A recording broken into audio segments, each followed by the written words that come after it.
Hey everyone, it's time to review the most hype set of 2020. Wait, what do you mean it's almost 2022? Hello everyone, and welcome to Retro Brick Reviews, where today I'll be taking a look at LEGO Star Wars set number 75280, 501st Legion Clone Troopers. This set is based on Star Wars The Clone Wars Season 7, and it includes 285 pieces, 6 figures, 4 of which are standard minifigures and 2 of which are Battle Droids, and it retails for about $30 in the United States. And without any further ado, let's start by taking a look at our minifigures. Starting off, we have the salt of the earth, the cream of the corn, the 2020 Phase 2 501st Legion Clone Trooper.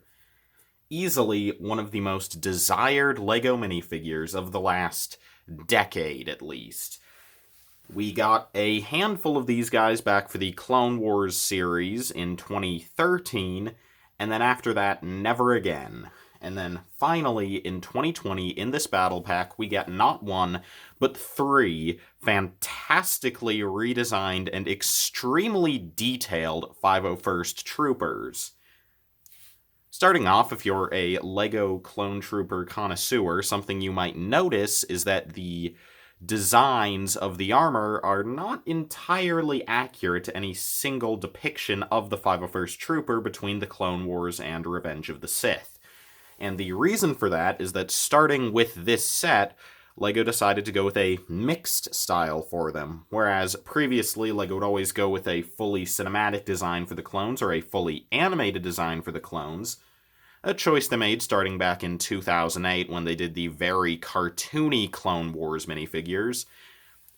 Henceforth, they've instead decided to go with a mixed design where some elements, such as the visor, are based on the cinematic design, and others, such as the chest plate, are based on the animated version. I understand that for some people who are very detail-oriented, this might be disappointing, but personally, I think it's a good compromise to go with so that we don't have to keep getting 2 versions of slightly different troopers that you can't use together. And this is a case where I'll take consistency over pure accuracy, especially since the details are so small between versions that, again, unless you're a super fan of the clone armors of the Phase 2, you really can't even notice. Anyway, but looking at this figure, I think LEGO did a really fantastic job. Starting up top with the helmet, you can see that this is using the modern Phase 2 clone helmet that was introduced in 2014, with the nice blue detailing going down the center, as well as some light bluish gray printed in the cheek areas, which just helps to add a lot of, in my opinion, necessary depth. And for that reason alone, I would say that this is the best-looking Phase 2 clone trooper of any division that LEGO has ever made. Going down to the torso, it is, again, LEGO's made a lot of clone trooper designs in the past, and while this one is distinct because it is that mixed design, overall it's basically just a clone trooper torso with a bit of blue, which is all it needs to be, so I am totally happy with that design. The arms are a bit questionable because the 501st Troopers have primarily white arms, but with a good amount of blue markings, so you could debate on whether white arms or blue arms was the right choice. I think white arms works just fine. And moving down to the legs, we have what is definitely the most notable difference compared to past clones, where LEGO has decided to go with a white hip piece for all clone troopers here on out. Whereas on all previous Republic-era clone troopers, they went with the same black belt they use on Stormtrooper minifigures. This is definitely much more accurate, although I can definitely understand why some people are put off by it, just with how much we've had the black belt for so long. But then the knee pads are very well printed, and hey, we even get footprinting. How often do you see that in LEGO Star Wars? Turning to the side, you can see that there is no arm printing, which I don't think was necessary, and you can also see the weapon, which is the only differentiating factor between the three clones, whereas two of them, one pictured here, get the standard LEGO blaster piece, but one of them actually instead gets a built-up blaster rifle, where it's the standard LEGO Star Wars blaster rifle piece, but with a black candlestick added on the end to give the thicker barrel that's seen on the Clone Wars era long blasters utilized by clones. So that's a nice detail to get, and I like getting the weapon variety in the set. And just in general, I know a lot of people were happy when this set was first released, just because it was the first battle pack in a long time to not include stud shooters and instead include, actual blasters. Turning around to the back, there are no 501st specific markings here, meaning that this is the standard Clone Trooper back printing that you'll see on basically all clones from here on out. And I think it's a good design. You have all of the necessary details. At the bottom you have a couple of pouches as well as the canister. Yeah, good stuff.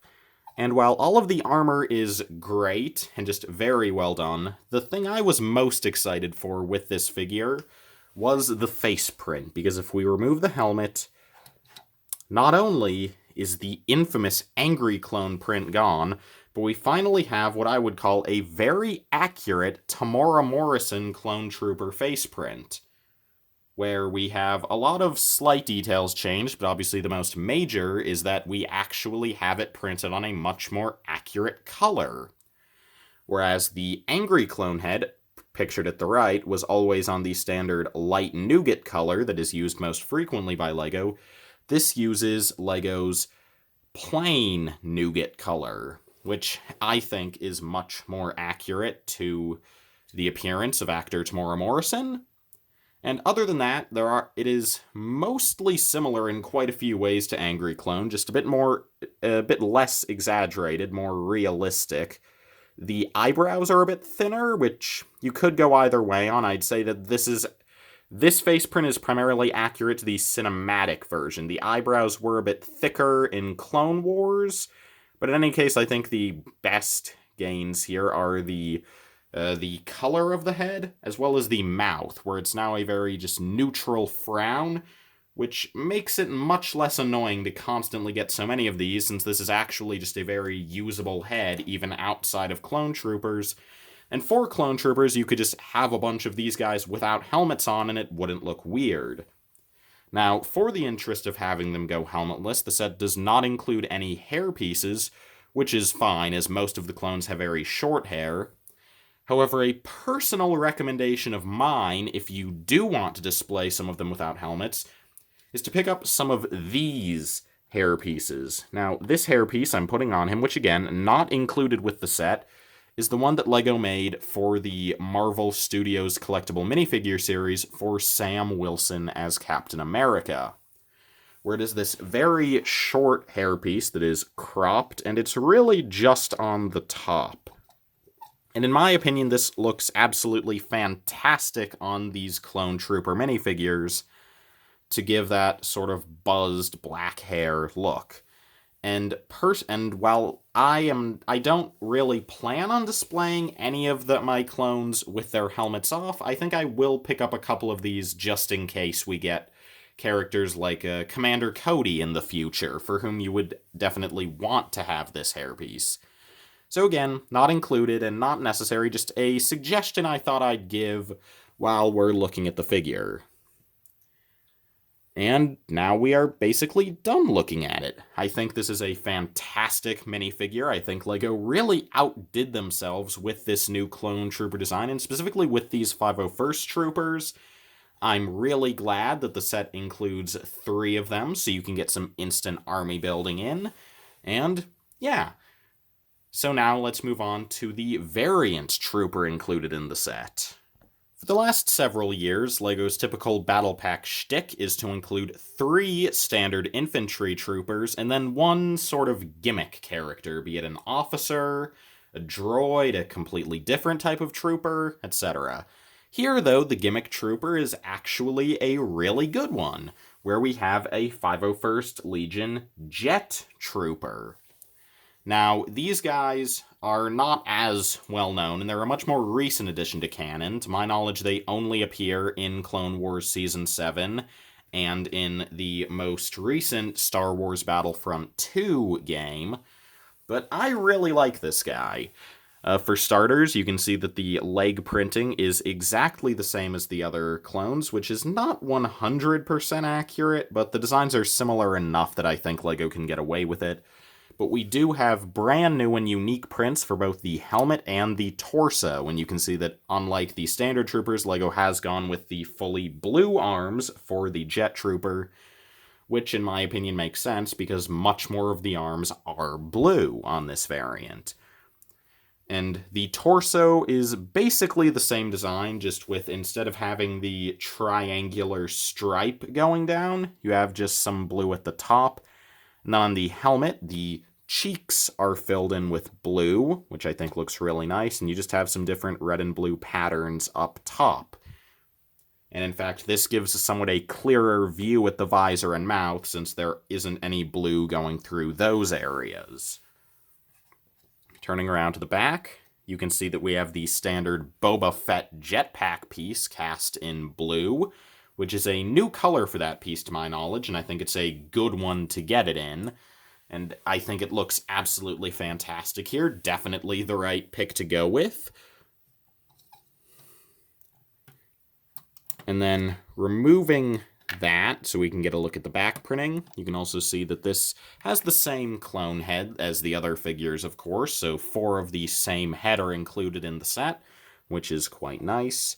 And then around the back, you can see that again, it's just the standard new Clone Trooper printing, but this time you do have some blue up top, so this is a unique design to just the Jet Trooper.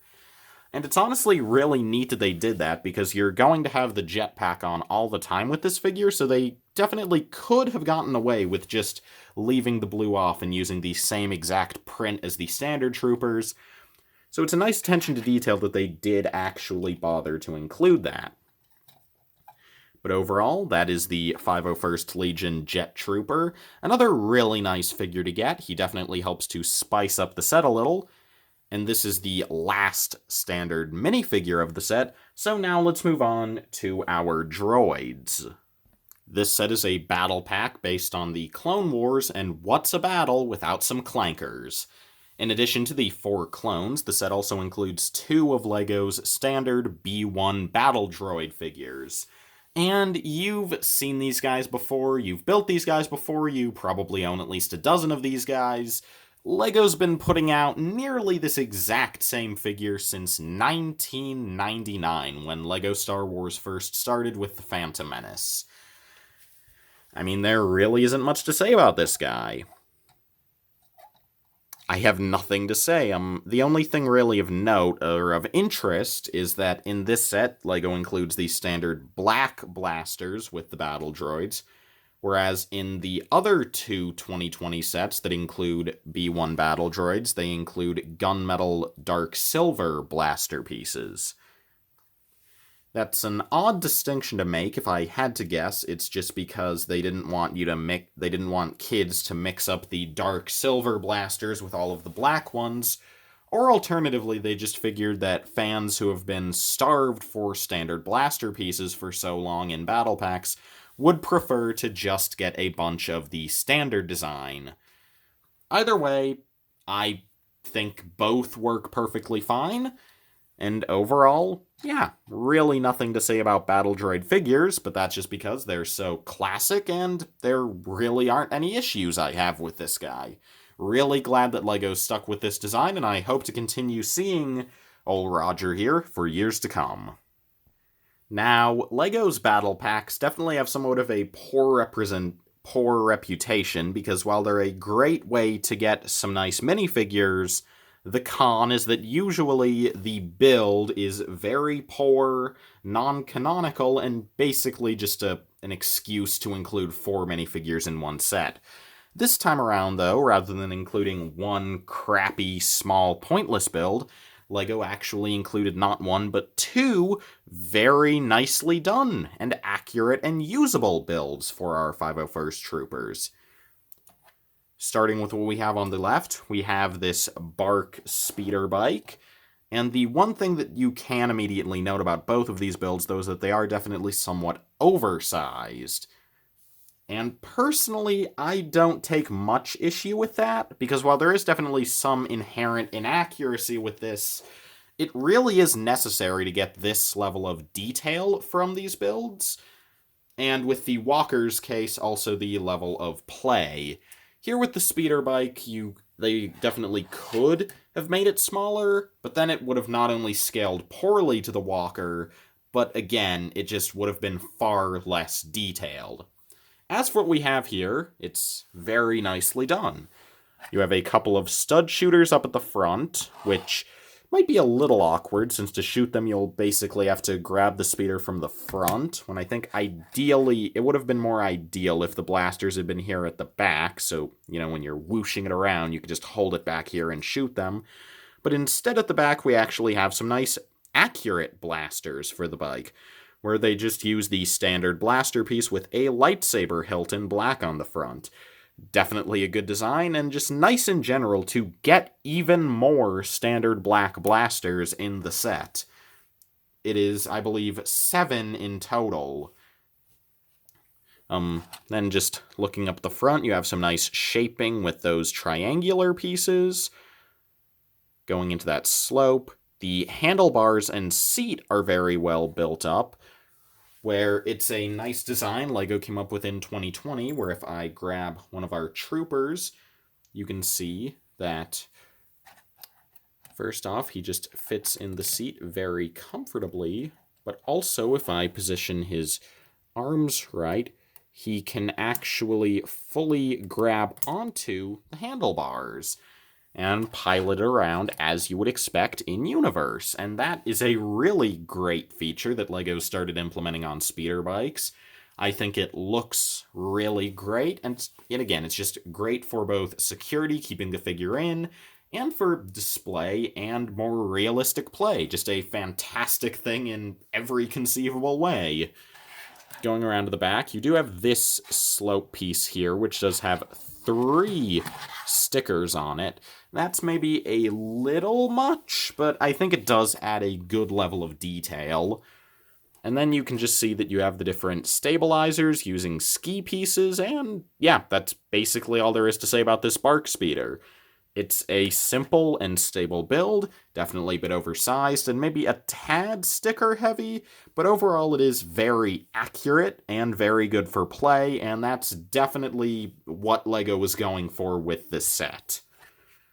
Moving back over to our other build, we have LEGO's most recent take on the ATRT Scout Walker, and yeah, this is another one that is definitely oversized. In universe, this should be about the height of a clone trooper, and then with a clone sitting on top, it ends up being about 2 people tall. Here, it is quite massive, but personally, I think this is a case where I kind of prefer the LEGO version. Because, while in universe, the idea of the ATRT is that it runs around super fast, and essentially it's more like a pair of robot legs than an actual assault vehicle. Here, with LEGO, I really do think it works better as a toy to just have this big, imposing walker, sort of like a clone parallel to the ATST.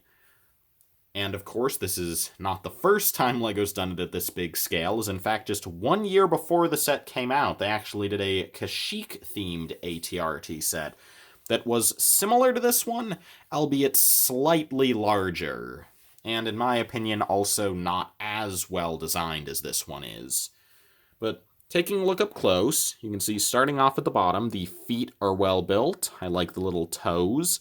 Then the legs are built out of these 1x4 hinge bricks that allow them to pose, which I really like that LEGO does that for this scale of ATRTs, as compared to, say, the AT-STs, where LEGO just uses stick Technic beams and they can't really pose at all. I would much prefer if they used this style of design with bricks with hinges for the AT-STs as well. But anyway, for posability, we have 3 joints. We're up at the top. You have a joint here, and you can't bend this any further because of this piece, but this can go all the way up.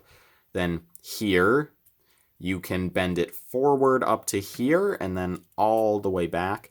And then at the foot, you can bend it up like this, or down like this. And as a result, not only can you get action poses like this, but also, unlike most prior ATRTs, you can actually get this one into a walking pose, where it can totally stay up and be completely stable. And in my opinion, that's fantastic that LEGO has managed to achieve this on this walker at such a small scale. Comparatively small. Again, it is actually quite oversized, but I'm just saying, you know, compared to other walkers, this is nice. I really like this.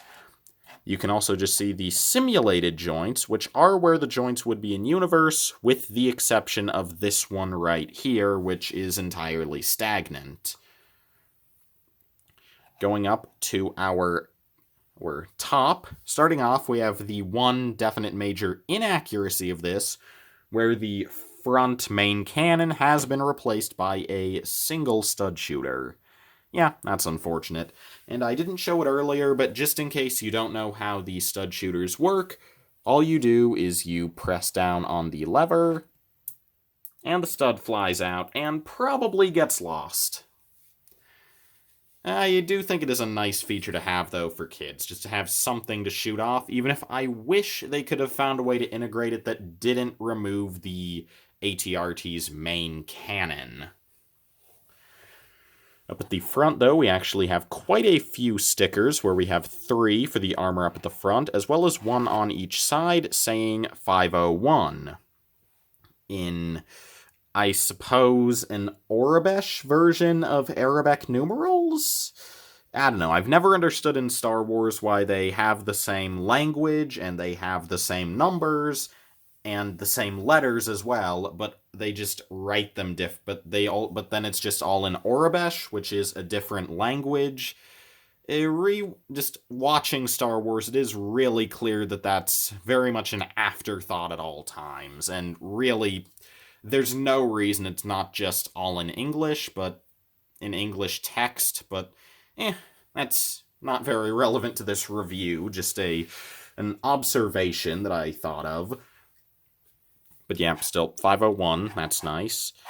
And then up here at the top, you can see that, once again, you have a seat for the figure. Here you have both a control panel and the classic LEGO handlebar piece. So you can just take a clone minifigure that you have on hand, and you can put him up in here, and you could make him grab the handlebars if you wanted to, though it will take some extra time, so I won't do it here, but he definitely can grab them. Then at the back, you just have a couple of antennas, as well as 2 clips. One comes preloaded with a pair of electro binoculars, but the other one is open, and you can just use it to store his blaster, which is very nice. I wish that we had a spare clip on the BARC Speeder as well, as unfortunately that guy's blaster just gets lost on the battlefield. But overall, this is another really nice design as it starts to crumble a little. Not crumble, just falling over. But anyway, point is, this is a really nice walker. I think LEGO did a bang-up job with both of the builds in the set.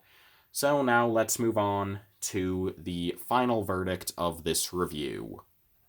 So overall, would I recommend LEGO Star Wars set number 75280, 501st Legion Clone Troopers? Well, if you couldn't guess by everything I said in this video, the answer to that is a resounding yes. Overall, this set just presents a fantastic value. We get 6 figures in a $30 set, which is practically unheard of for LEGO Star Wars.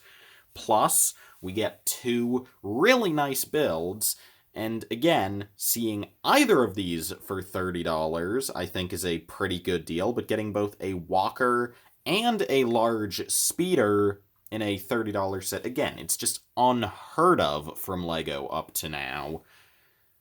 I would definitely recommend the set to anyone who is a fan of both LEGO and Star Wars to pick at least one of these up.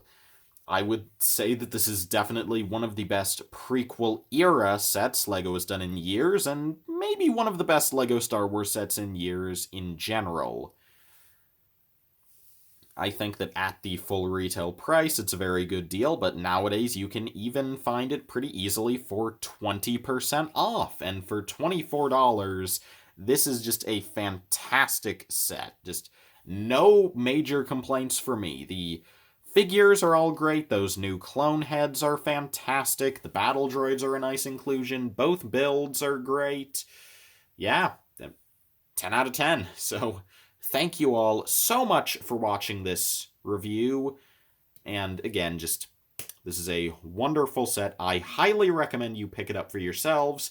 And for right now, this is Retro Brick Reviews, signing off.